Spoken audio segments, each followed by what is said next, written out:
Hello, hi guys! Magandang hapon sa inyong lahat. This is Gino Rodriguez from my Sagari channel, a faith healer o Zomata reader. So ngayong hapon, natatagan natin na nagsasabihin sa iyo ng ating mga gabay. So this is special gabay for the month of February 6 hanggang February 12 for the sign of Virgo. So Virgo, welcome sa my channel. Ano kayang messages, advices, spirit guides ang ating masasaka for today's video? Kanino kayang energy or kaganapan sa buhay ng mga Virgo signs ang ating mga hagilap. So guys, this reading is a general reading namang hindi lahat makaka-resonate. Kunin lamang po ang makaka-relate sa inyo and comment down below kung kaninong energy ang ating nasagap. And of course, don't forget to like and subscribe my channel and hit the bell for more videos updated. Of course, maraming salamat po sa mga walang sawang pagsuporta sa aking channel. Lalong-lalo na yung hindi nag skip ng ads na way pagpalain kayo ng Diyos at may kapal, siksik liglig nag-uumapaw ang biyayang manumbalik sa inyo. And of course guys, umpisa na natin ang laban for the sign of Virgo. Angel Spirit Messages, give me an information. Ano kayo gusto sabihin sa iyo ng ating mga gabay? So Virgo. So there's an Knight of Pentacles, practicality and security. So kailangan maging practical ka pagdating sa finances, ha? And of course guys, there's the Queen of Wands. So there's a control and stability. No? Kailangan maging control ka sa mga decision mo sa buhay. And of course, kailangan panghahawakan mo yan. And of course, there's an information with the Temperance where there's a perfect timing. So, lahat ng mga bagay na mangyayari sa'yo, lahat yan ay, kumbaga, nasa perfect plan ni God. So, let's see. There's an, see, I told you, there's an Ace of Pentacles. So, there's a big money coming in. So, may malaking pasabog or may malaking pera na paparating sa'yo. And of course, there's a Four of Pentacles, kumbaga secure about sa finances. No, secure mo about sa mga pinaghirapan mo. And of course, the transition by the Six of Swords, no? Makakaalis ka na sa situation. So, let's see what is the Nine of Pentacles. So, there's the Page of Pentacles. So, there's a practicality and of course, investment. So, kailangan mag-invest ka on your own. Self-love, self-care, lahat ng care. No? So, let's see what is the Queen of Wands. And of course, guys, there's a King of Wands. So, there's an information na Queen and King represent the feminine and masculine energy. Some of you guys, no, kailangan magkaroon kayo ng balance to each and everyone. Kapag may person ka, may asawa ka, may jowa ka, may kaharutan ka. So, there's a possible na kailangan, kumbaga, control mo lang ang iyong emotion, no? Kumbaga, follow the flow, no? And of course, let's see what is the Temperance. So, there's a Seven of Swords. There's a sneakiness or something lying, cheating on you, or something, kumbaga ibibigay sa iyo ni God yung mga bagay-bagay na talagang iaalis sa iyo at yung may mga bagay na ibibigay at magkakalob sa iyo, no? And kung sinasabi diyan na parang kumbaga lahat ng mga bagay na nangyayari sa iyo, kumbaga lahat yan ipinagkakaloob, lahat yan binibigay. Kahit na yung mga taong aalis sa buhay mo, no? Talagang opportunity yan ng ating Panginoon na binigay sa iyo para malaman mo at matuklasan mo yung mga taong hindi makakabuti sa iyo. So let's see what is the Ace of Pentacles. So there's a Knight of Swords. Oh my God, there's a success driving. So talagang, diba, pabilis na ang success for you. So, ibig sabihin dito, nandun ka na sa stages na layo mo na sa dating ikaw at ang layo pa na mararating mo. So, let's see what is the Four of Pentacles. So, there is a Magician. So, there's a manifestation. So, guys, kumbaga, kung may mga bagay na gusto ka makuha, so, ma-manifest mo yan, no? You are also a manipulator. So, of course, there is there's a Six of Swords for the young man, new perspective. Now, kailangan nyo na mag-change ng perspective, ng mindset, no? And of course, ng iyong, kumbaga, thoughts, no? Yung lahat ng mga bagay na kailangan mong baguhin. Lahat ng mga iniisip mo, lahat ng mga eksena mo or yung pananaw mo sa buhay, kailangan mo na baguhin yan. Siguro hindi siya healthy or hindi siya nakakatulong sa'yo. So, let's see what is the Knight of Swords, or the Knight of Pentacles, and of course, the Page of Pentacles. And because there's a death card. So there's an ending in your beginning, a transformation, no? Kumbaga may mga bagay na unti-unti na mababago, may mga bagay na unti-unti na matutuklasan, may mga bagay na unti-unti na nagde-develop or nag-i-improve. And kasi sinasabi dito with the King of Cups, Itong tao na to is a devoted and supportive person. Kumbaga sinasabi dito, maging control mo lang, even your vibration, no? I don't care, even your verbal expression, sorry.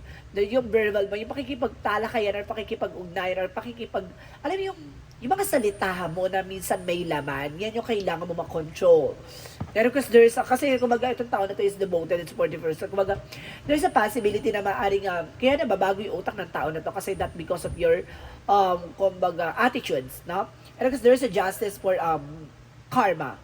And kasi sinasabi dito, kumbaga, kung sino man tong tao na lolokohin ka or magsisinungaling behind your back, don't you worry, there's a karma and the justice will be served.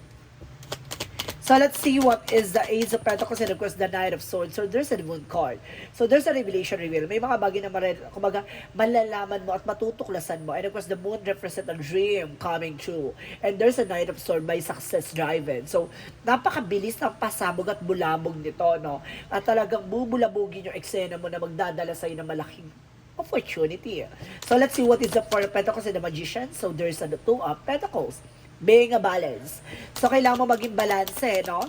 Lalo-lalo na pagdating sa finances, no? Pag-control ng finances. Because the judgment is a wake-up call. Kumbaga, there's an inner calling. So, ibiga, sinatawag na ng ating mga gabay na mag-pay attention ka sa iniisip mo, mag-pay attention ka sa mga ginagawa mo. May mga bagay na nasa paligid mo na kailangan mong i-release or kailangan mo mag-let go or kailangan mo ng distansya. So, let's see what is the outcome. The outcome is the Ace of Cups. So, ibig sabihin talaga there's a romance, no? Talaga may pag-ibig talaga pagdating sa'yo dito. Ano kasi sinasabi dito with the Two of Wands, so there's a choice, a decision sa buhay mo. May mga bagay na kahit pilitin mong ayaw mo na, kahit pilitin mong tama na, there's a possible na ibibigay to ni God, itong love na to, kapag yung mga bagay na parang nagsawa ka na or napagod ka na. So there's a possible na itong tao na to ibibigay sa'yo kapag alam na hindi ka atat or hindi ka nagmamadali na makuha tong pagmamahal na to. Diba? Kumbaga sinasabi to, kumbaga ibibigay sa'yo kapag handa ka na. Yung parang, kumbaga handa ka na kumbaga mag-let go or mag-sacrifice or although mag-surrender. So let's see what is additional messages for career. Sa career mo, there's a Hierophant. So, there's a lesson learned. Marami ka natutunan from pagdating sa finances, career, and of course, kumbaga, resource of income mo or finances. Sinasabi dito na kumbaga, ang dami mo natutunan, ang dami mo natuklasan. Diyan ka sinubok, no, ng panahon at pagkakataon, lalo-lalo na yung mga tao sa paligid mo. And of course, the Strength card, confidence. Kumbaga, nagkaroon ka na ng confidence. And of course, the Strength card represent now, kumbaga parang napaamo mo yung pinakamatapang na hayop sa balat ng lupa. So, ganon. Kumbaga, this is the moment na parang sa dami mong pinagdaanan na to na kumbaga, darating yung tao na to at ikaw yung mismo magpapaamo sa kanya. So, let's see what is additional messages for love life. So, there's a Ten of Swords. So, ibig sabihin dito, Virgo, talagang lapitin ka ng traidor. Lapitin ka talaga ng binabackstab ka or sinasapawan o inaagawan ka. So, why is there, no? Bakit lagi nangyayari to, no? Alamin niya natin yan, no? Alamin natin, bakit nangyayari? So, there's a Three of Pentacles. So, see? Ibig sabihin dito, lapitin ka ng inggit with the Three of Pentacles. Collaboration. So, dahil sa pagiging madaldal mo, or either, kumbaga, nagiging mahangin ka siguro pagdating sa kanila. So, sa'yo natural yun eh. Kung baga gusto mong i-express your emotions. Pero sa kanila, iba atake. Parang pinagmamayabang mo, parang iniinggit mo sila, parang ganun yung atake sa kanila. Technically, kung baga sinasabi na, ganun ba? Okay. Kaya nagkakaroon ng sabotage. No? So, let's see what is additional messages for health. Sa health mo, there's a Chariot card. There's a taking action, no? Kailangan mo mag-take ng action kasi some of you, kumbaga nagkakaroon na something, complication that because of may mga taong gumagawa ng hindi maganda sa'yo with the Six of Cups. It's either an ex or jowa ng ex mo or either relatives or either a friend of yours, no? So, paano nangyayari yon? So, let's see. So, see, there's a Six of Pentacles. Dahil sa napagbigay ka, dahil sa pagiging mabuti mong tao, kinaiinggitan ka. No? There's a giving and receiving something by the universe. No? Kumbaga, sa'yo kasi, nurture sa'yo yung pagiging generous mo. Pero at the same time, kumbaga, malaking factor na yung mga ganyang attitudes and of course, information na, kumbaga, ginagawa mo. Kaya, kumbaga, inaabuso ka. No, sa mga bagay na ginagawa mo. And technically, parang ang laki ng kiniingitan sa'yo ng mga tao sa paligid mo. So, let's see. What is additional messages for magical fairy messages? For magical fairy messages, angel spirit guides. So guys, there's express your individuality, sorry.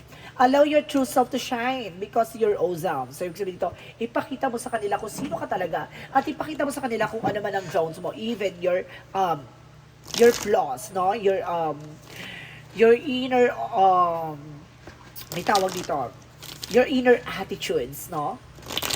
So let's see what is Yin and Yang Oracle card. And because there is a trust. So, there's a trust the timing. So, see, kailangan mo magtiwala. Kumbaga, may mga bagay na ipagkakaloob sa'yo. Hindi pa sa ngayon kasi maraming taong, kumbaga, kailangan mo matuklasan yung sino yung mga taong naninira sa'yo. And there's a seeds, no? Kumbaga, kung ano yung tinanim mo, siyang aanihin mo. So, there's a possibility na, kumbaga, yung mga taong nasa paligid mo, yung mga taong, binigyan mo at tinuruan mo, no, na tumayo sa sarili pa. Minsan talaga, kumbaga, sinasabotahe ka, kumbaga, parang nagpalaki ka ng sariling ahas, parang gano'n. And because there's a loss of rejection. So, see, some of you guys, kung tapos mo tulungan, no, parang nire-reject ka na lang, parang baliwala ka na lang. And of course, there's a present of a request abundance. So, there's a gratitude. I told you, di ba? Kumbaga, huwag ka mag-alala, ipagkakaloob ng langit sa'yo, yung mga bagay na what you deserve. So, let's see. So, ano chika naman sa'yo dito ng ating Angel Spirit Guides for Angel Spirit Messages. Angel Spirit Messages, give me information. So, there's an infinite abundance. Talagang magkakaroon ka na kasaganahan na, diba, walang humpay, no? And because there's a family. So, there's a family-oriented. You are family-oriented. So, there's a center of your life purpose pagdating sa family.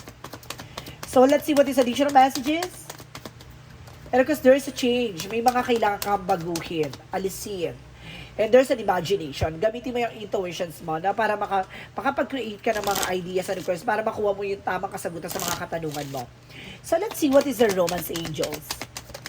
And because sinasabi dito, there's an healing family issue.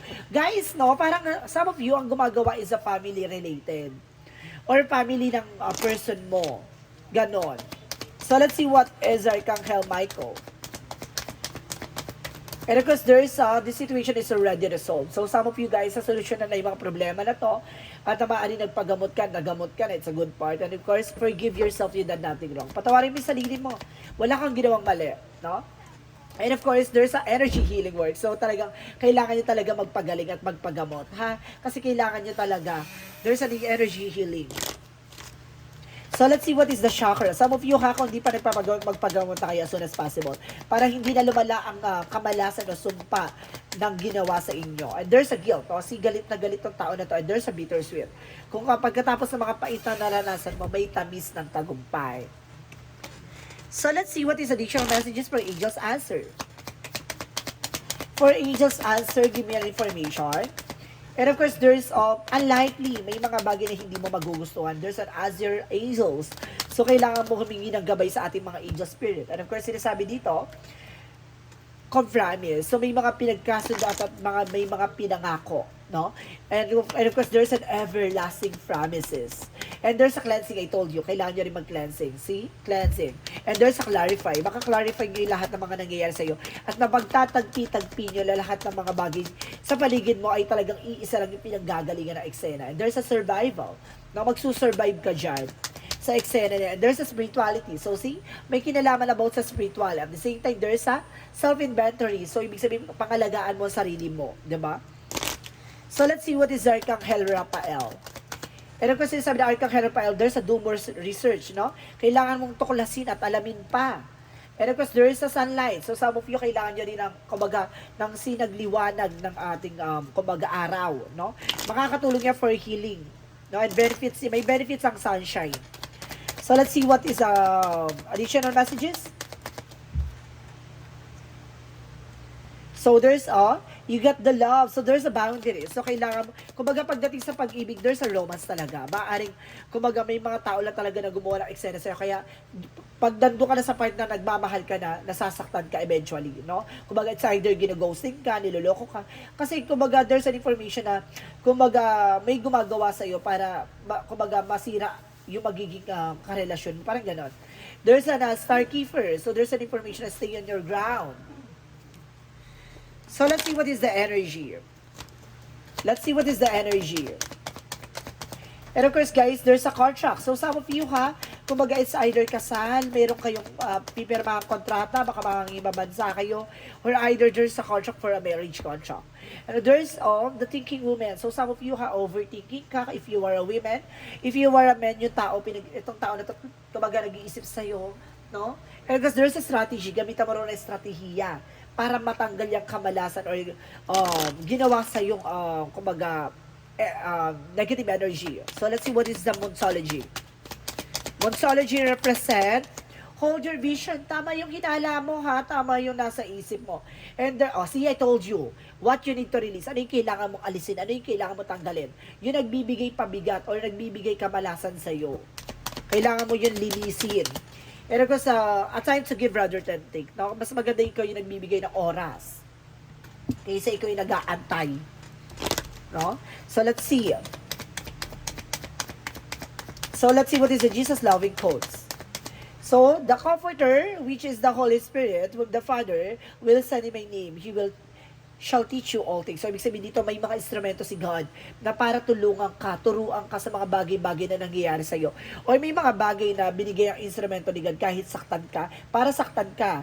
At para maranasan mo yung mga bagay na dapat mong maranasan. Di ba? Kumaga instrument din sila ni God para hubugin ka, para maging malakas. At yung tao na yun ay hindi para makasama mo. May tao talaga nakatakda sa'yo na makakasama mo hanggang dulo. No? Instrumento lang sila ni God para linisin ka, ayusin ka, at para mahubog ang kaalaman at ang iyong mga karanasan. So let's see what is the angel's number. Angel's number, sinasabi dito, there's a 19, I am pioneer. So, sinasabi dito, na independence and self-sufficiency are necessities to you. You are extremely capable in life and in work and aren't afraid to take the big risk to achieve the life you desire. So, ibig sabihin dito, kumbaga hindi ka takot sumugal, no? Para matupad yung mga bagay na gusto mong makuha, no?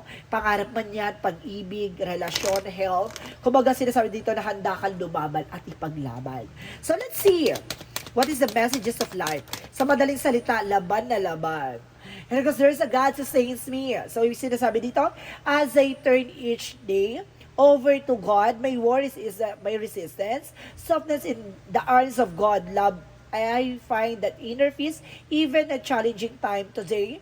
My faith provides me with a great strength. I welcome all that comes my way, knowing that the love of God sustains me. Alam mo na hindi ka pinababayaan ng Panginoon. Alam mo, ginagabayan ka sa lahat ng mga aspeto o lahat ng mga sitwasyon na kakaharapin mo. No, marami lang talaga maranasan na something failure, rejection, obstacles, kasi it's a part of your journey. Talagang maranasan mo yon para palakasin at para patibayin ka sa lahat magiging hamon ng buhay mo. So guys, this is a special gabay for the month of February 6 hanggang February 12 for the sign of Virgo. So Virgo, maraming salamat for this wonderful reading. So once again, this is Chino Rodriguez from my Sagre channel, a faith healer, also mata reader. And of course, maraming salamat po sa mga walang sawang pagsuporta sa aking channel. Lalo na yung hindi nag-i-skip ng ads na way pagpalay kayo na just at may kapal, siksik, liglig na gumapa, umiyay manabalik sa inyo. And of course, guys, don't forget to share my videos sa anumang uri na social media platforms. Maraming salamat po. And of course, guys, maraming salamat sa mga hindi nag-skip ng ads na way pagpalain kayo.